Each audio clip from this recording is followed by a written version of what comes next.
হঠাৎ যে কোনো মানুষ আঘাত পেতে পারেন, সেটা খেলাধুলা হোক, চলাফেরা হোক, কাজকর্ম হোক বা বিভিন্ন কারণে, ইভেন কি সারা বিশ্বে যুদ্ধ বিগ্রহ চলছে, বিভিন্ন ইনজুরি মানুষ পেতেই পারে। তো এই ক্ষেত্রে আমরা অনেকেই ভুল করে থাকি যে কি করব বা করণীয় কি, বা অনেকে খুব অস্থির হয়ে পড়ে বা ভুল কিছুর সিদ্ধান্ত নেয় বা ভুল কিছু চিকিৎসা দেয়। সেক্ষেত্রে আমাদের প্রথমত করণীয় আমরা বলি প্রাইস, PRICE। এই প্রাইস দিয়ে আমরা আপনার আঘাতের চিকিৎসাটা দিতে পারি। পি মানে প্রিভেনশন। একটা আঘাত পেলে দ্বিতীয় আরেকটা ইনজুরি হতে পারে। যেমন ধরেন কেউ মাথা আঘাত পেল বা ঘাড়ে আঘাত পেল, আমরা অনেক সময় এই ঘাড় আর মাথা টানাটানি করি বা ডলাডলি করি বা একটু মুভমেন্ট করি। এই যে দ্বিতীয় আরেকটা মুভমেন্ট, এতে কিন্তু আরও খারাপ হয়ে যেতে পারে। সো প্রিভেনশন দরকার। বাট একটা রোড অ্যাক্সিডেন্ট হলো বা কেউ পড়ে আছে কোথাও, তাকে একটা নিরাপদ জায়গায় সরিয়ে নেওয়া, মানে দ্বিতীয় আঘাত পাওয়া থেকে তাকে সরিয়ে ফেলা।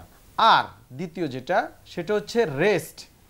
আঘাত পেলে প্রথমত আমাদের রেস্টে চলে যেতে হবে। ধরেন আপনি হাতে আঘাত পেলেন, কোমরে পেলেন, যেখানেই পেলেন, সেই অঙ্গটাকে রেস্ট দিতে হবে।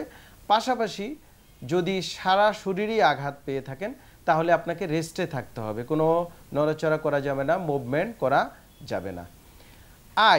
আইটা হচ্ছে আমরা আইস মানে ঠান্ডা সেক দেওয়া, বরফ সেক দেওয়া। আমরা প্রায়ই দেখি নতুন আঘাত পেলে বা যে কোনো কারণে আঘাত পেলে সবাই গিয়ে ওখানে গরম সেক দেয়। এইটা ভুলেও করা যাবে না।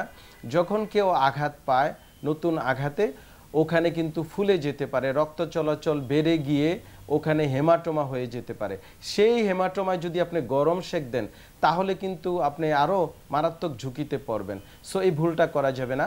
আমরা আইসিং করব 5 থেকে 10 মিনিট, অন্তত 3-4 ঘন্টা পর পর, প্রথম 1 থেকে 2 দিন।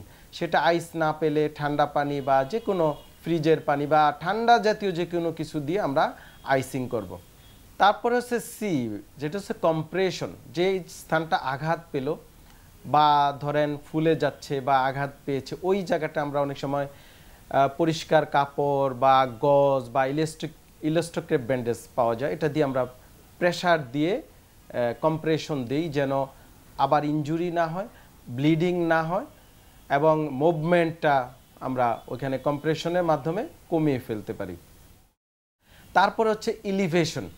যে অংশটা আঘাত পেল সেটাকে উঁচুতে রাখা, আমাদের যে হার্টের লেভেল থেকে উঁচুতে রাখা। যদি পায়ে আঘাত পেয়ে থাকে, তাহলে শুয়ে পাটা একটু বালিশের উপরে রাখা, হাত আঘাত পেলে হাতটা একটু উঁচুতে রাখা, এলিভেশন।